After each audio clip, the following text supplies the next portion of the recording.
Hello আমার প্রিয় বন্ধুরা, আমি হলাম রুদ্র। আজ নিয়ে চলে আসলাম একেবারে নতুন ধরনের ভিডিও। বন্ধুরা, এই ভিডিওতে আমি আপনাদেরকে জানাবো যে দেখুন, আমরা যখন পাখিদের খেতে দিই তখন পাখির যে খাবার খায় সে খাবার থেকে কিন্তু অনেক এরকম আপনার দানা পড়ে থাকে, খোসাও পড়ে থাকে। এবার আপনারা কি করেন, এই দানাটা তো ফেলে দেন। দেখুন, এই দানাটা যেহেতু নোংরা হয়ে গেছে, এটাকে পাখিদের দিলেও কিন্তু খারাপ। কারণ ওদের এই সমস্ত খাবার দিলে কি হয়, ওদের রোগ ব্যাধি হতে পারে, ওদের সবুজ পায়খানা হতে পারে, ডায়াবেটিস হতে পারে। তার জন্য কিন্তু এই নোংরা খাবারটা কখনোই দেবেন না। এমনি যদি এই খাবার যদি আপনার যদি পড়ে যায়, পরিষ্কার জায়গায় পড়ে যায়, সেহেতু সেই খাবার কিন্তু আপনারা অবশ্যই কিন্তু সেটাকে আপনারা দিতে পারেন। আর বন্ধুরা দেখুন, এই যে ঘাসের দানা যে আমরা কিনেছি এত দাম দিয়ে, ঠিক আছে, যে আমার খাবার এরা কিন্তু অনেক খায়, অনেক পড়ে যায়। এবার যাদের বাড়িতে বন্ধুরা জায়গা আছে তারা কি করবেন, এই যে ঘাসের দানাটা যদি পড়ে যায় সেই দানাটা কিন্তু ফেলে দেবেন, ওই দানাটা এক জায়গায় গুছিয়ে রাখবেন।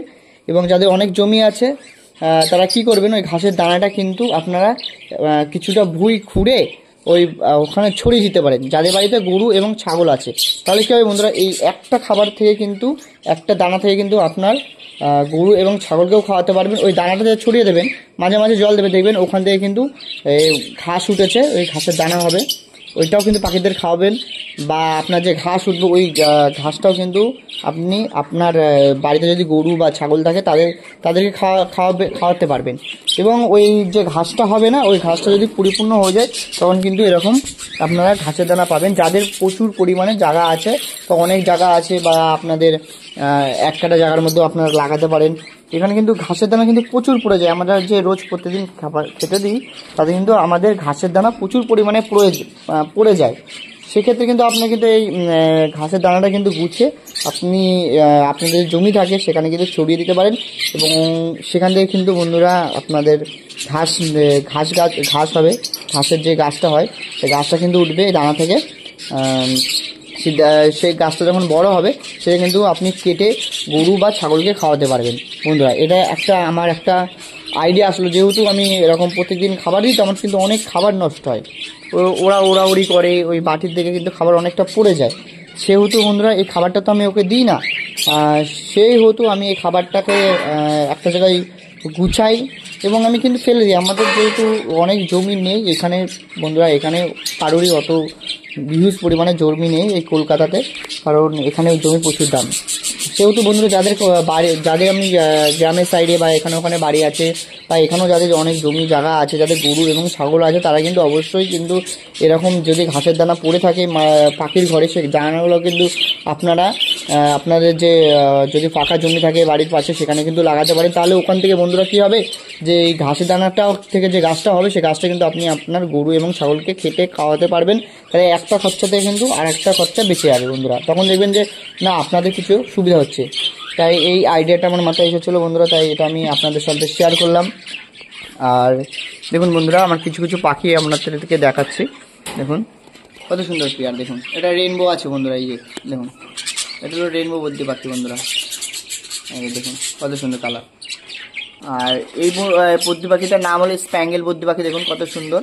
এটা কিন্তু স্প্যাঙ্গেলটা দেখুন অন্য যে নর্মাল ক্লাসিক বদ্রি পাখি আছে ওদের থেকে কিন্তু সম্পূর্ণভাবে আলাদা।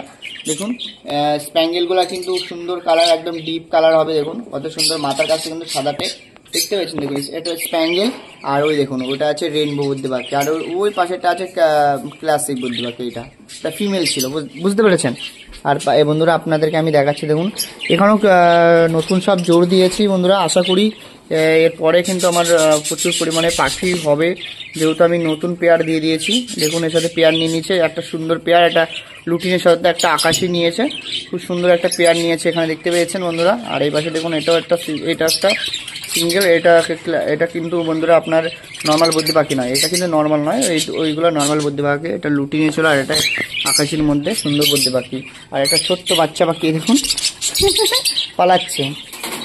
এই দেখুন বন্ধুরা, এইগুলো হলো ক্লাসিক বদ্রি পাখি, দেখতে পেয়েছেন। দেখুন ক্লাসিক বদ্রি পাখি কিন্তু আপনারা দেখলেই বুঝতে পারবেন ক্লাসিক কোনটা আর কোনটা আপনার ক্লাসিকের থেকে একটু ভালো, সেটা বলবো। আর আশা করি বন্ধুরা আমি কিন্তু সবই পাখি কিন্তু ক্লাসিক পাখি খুব কম, একটা কি দুটো পেয়ার আছে বর্তমান। আমি কিন্তু সব মানে ভালো ভালো কালার পাখির উপরেই কাজ করতে চলেছি, যেহেতু আমার কিন্তু প্রচুর পরিমাণে পাখি মারা গেছিলো, এর জন্য বন্ধুরা ভিডিও আসছিলো না, এবং আশা করি এবার থেকে ভিডিও আমি নিয়ে আসবো। আর বন্ধুরা অবশ্যই যে এতদিন ধরে আপনারা যে খাবার খাইয়েছেন, তাদের জমি এবং জায়গা আছে, তারা অবশ্যই কিন্তু এরকম খাবার কিন্তু ফেলে দেবেন না। এই খাবারটা এক জায়গায় গুছিয়ে রেখে গুছিয়ে পারলে একটু ঝেড়ে নেবেন, ঝেড়ে সেই খাবারটাকে গুছিয়ে আপনাদের যদি অনেক জমি থাকে সেখানে কিন্তু ছড়িয়ে দেবেন, মাঝে সাঝে জল দিয়ে দেবেন, ওখান থেকেও কিন্তু আপনার এই বীজ থেকে ঘাসের দানা থেকে কিন্তু আপনার গাছ হবে। সেই গাছটা কিন্তু আপনারা বাড়িতে গরু এবং ছাগল থেকে দেয়, তাদেরকে কিন্তু খাওয়াবেন, এইদিকে একটু আপনাদের পয়সা সেভ হবে। তাহলে বন্ধুরা ভিডিওটা এখানে শেষ করছি। আর যাদের যাদের কোনো বিষয় সম্পর্ক নিয়ে ভিডিও করা উচিত, আনা উচিত, সেই বলবেন বন্ধুরা, আমি সেই বিষয় নিয়ে ভিডিও নিয়ে আসবো। তাহলে বন্ধুরা এখানে শেষ হলো আজকের ভিডিও, আবারও দেখা হচ্ছে নেক্সট ভিডিওতে। সুস্থ থাকুন এবং ভালো থাকুন।